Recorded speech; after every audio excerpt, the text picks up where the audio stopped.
Hoje vamos falar de Fiagro. Quem acompanha o mercado vê que alguns fundos têm quedas. E será que essa queda faz sentido? É o que eu vou responder no vídeo de hoje. Eu me aposentei com 30 anos, vivendo 100% dos meus rendimentos. E agora eu vou compartilhar o plano definitivo para você chegar lá. Se você também quer conquistar sua independência financeira e viver de renda, não pode ficar de fora desse evento exclusivo. Em 2015, eu dei a minha grande virada. Eu transformei meus investimentos em uma fonte de renda capaz de sustentar todo o meu estilo de vida. Me aposentei jovem, mas não parei de trabalhar, porque o meu propósito agora é te ajudar a conquistar a sua própria independência financeira. Eu sei que você já deve ter ouvido muitas promessas, mas aqui a diferença é que eu vou te mostrar o passo a passo, com dados reais e estratégias práticas de como você pode acelerar o dia em que seu estilo de vida será sustentado pelos seus próprios rendimentos. No dia 5 de novembro, às 8 horas da noite, eu vou conduzir um evento ao vivo revelador, onde você vai sair com um plano claro e prático para começar a construir a sua renda passiva. Vamos falar de estratégias que ajudaram milhares de investidores, mas que eu nunca compartilhei dessa forma antes. Se você quer viver de renda e alcançar a sua liberdade financeira, não pode perder essa oportunidade única. Toque no botão abaixo, faça sua inscrição e prepare-se para dar a sua grande virada. Eu vejo você dia 5 de novembro, às 8 da noite. Não fique de fora. Bom, vamos lá. O que está acontecendo? Os Fiagros têm tido uma queda, inclusive as ações relacionadas ao agronegócio têm apresentado uma queda ao longo dos últimos meses e se acelerou dos últimos 30 dias. Por que isso aconteceu? De fato, teve uma recuperação judicial grande, a AgroGalaxy, que tem gerado um certo ruído. Mas será que isso é sistêmico? Alguém me falou que isso é sistêmico. Chegou no meu ouvido que essa suposta crise do agro é sistêmica. Na minha opinião, isso não é verdade. Eu trouxe aqui duas estatísticas. São cerca de 100 RJs no agronegócio brasileiro. O agro brasileiro tem centenas de milhares de propriedades. E a gente está falando de 100 recuperações judiciais no agronegócio brasileiro. E o Banco do Brasil, que tem um histórico de crédito muito forte no agro, ele apresenta nos seus relatórios trimestrais, inclusive tem uma planilha lá no site de relações com investidores do banco, a inadimplência por carteira. E a inadimplência da parte agro está em linha com a média dos últimos 10 anos. Então a resposta é não. Não existe algo sistêmico.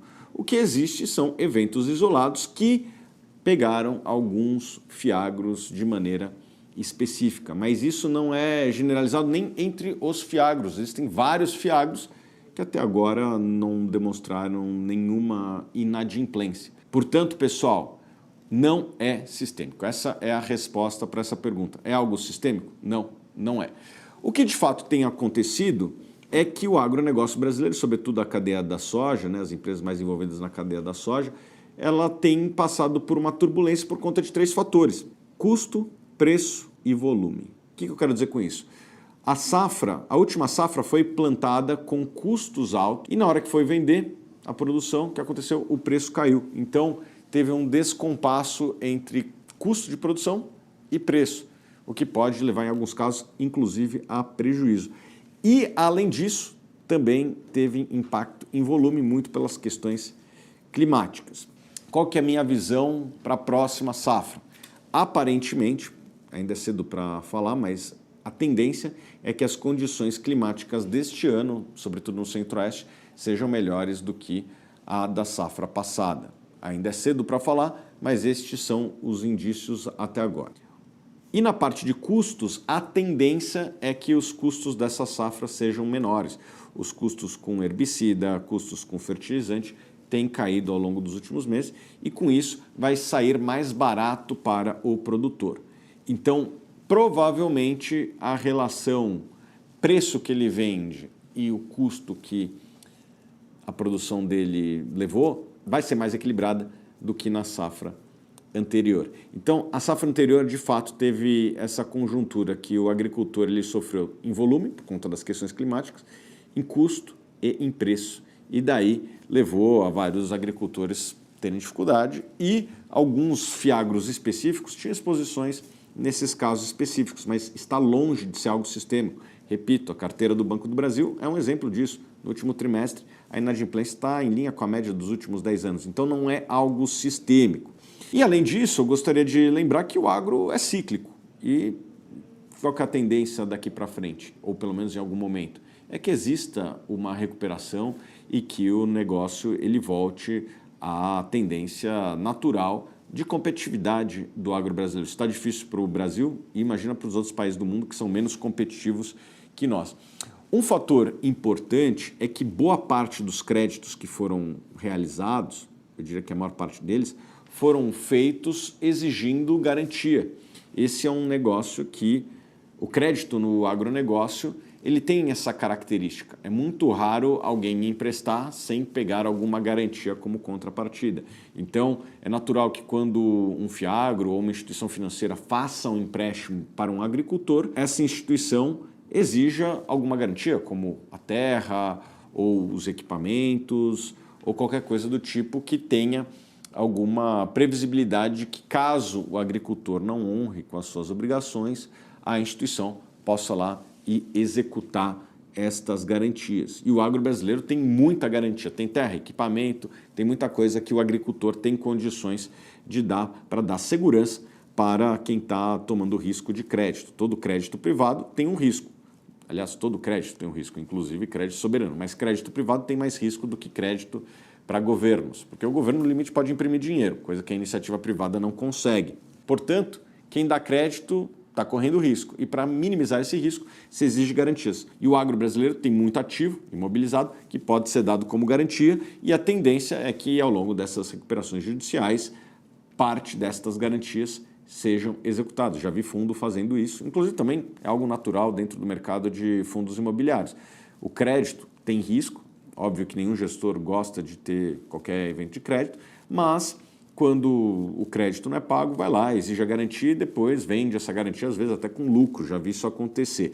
A mesma coisa vai acontecer no agro e eu já estou vendo isso acontecer, tá, pessoal? Alguns créditos que não foram pagos estão sendo executadas as garantias e em algum momento essas garantias vão ser vendidas e o ciclo volta, né? E com isso o fundo pode voltar a emprestar novamente. Ela pega essa garantia, vende, transforma em dinheiro e esse dinheiro se transforma em crédito novamente. Infelizmente, inadimplência é algo do jogo e agora os fiagros que tiveram essas dificuldades vão partir para a execução dessas garantias. É isso que deve acontecer. E tem duas coisas que eu gostaria de falar aqui, antes de terminar esse vídeo. Primeiro, são as condições de oferta e demanda para os produtos do agronegócio brasileiro. A tendência é que a demanda de alimentos e de biocombustíveis continue a aumentar ao longo dos próximos anos. Por quê?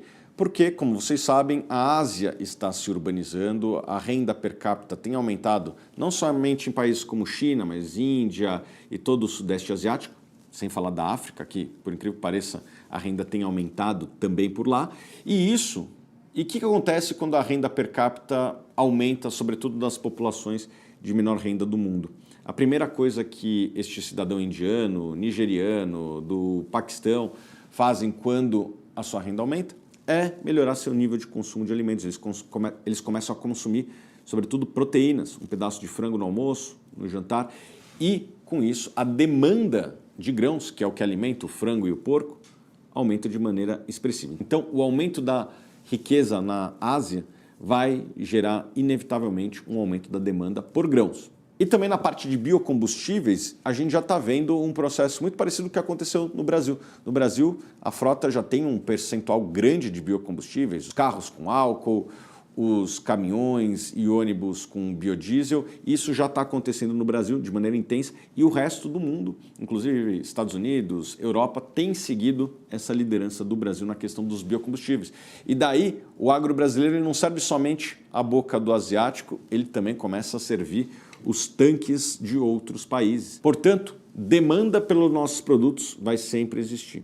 E do lado da oferta, o Brasil é o país que tem maior capacidade de ampliar a sua produção de alimentos, tanto aumentando a produtividade da porteira para dentro, quanto melhorando a produtividade da porteira para fora. O que eu quero dizer com isso? Ainda existe muita oportunidade de melhorar os maquinários que existem nas lavouras brasileiras, de fazer conversão de pastagens degradadas para lavouras mais modernas, botar irrigação, melhorar a armazenagem. Ano passado o Brasil perdeu 40 bilhões de reais por falta de armazenagem. Então ainda existe muita oportunidade de melhoria dentro das próprias fazendas. E fora, tem essa questão logística que todo mundo sabe, no Brasil é um caos, ainda existe muita oportunidade de melhoria.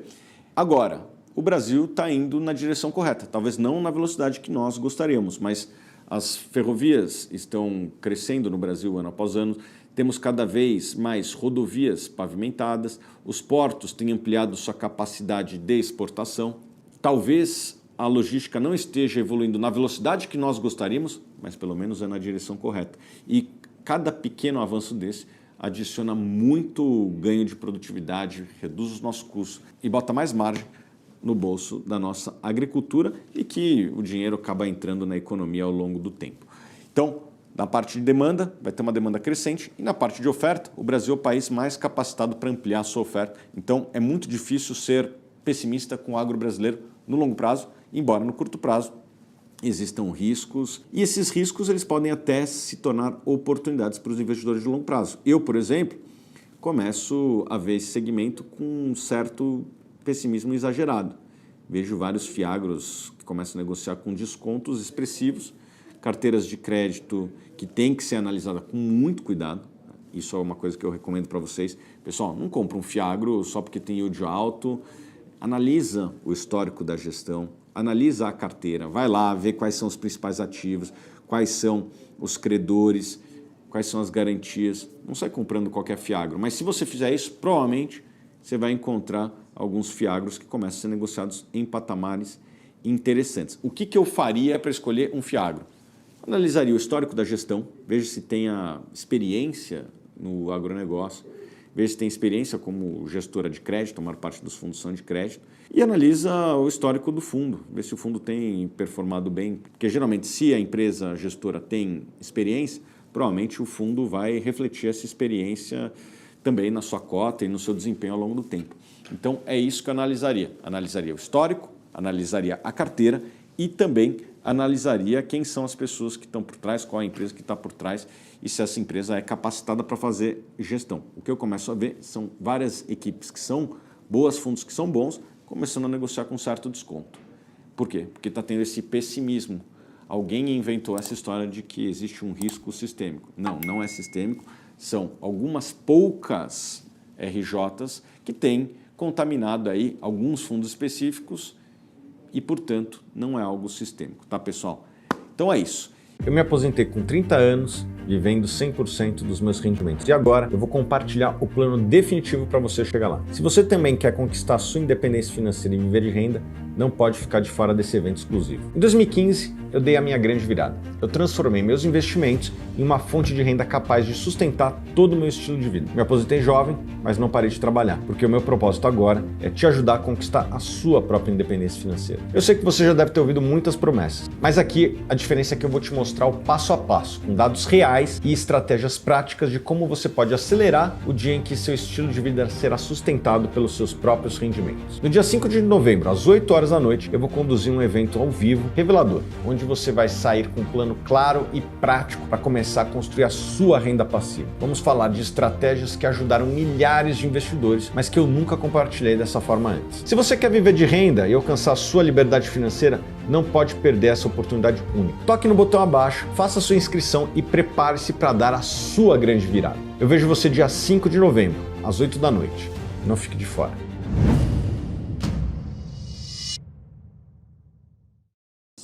Beijo grande.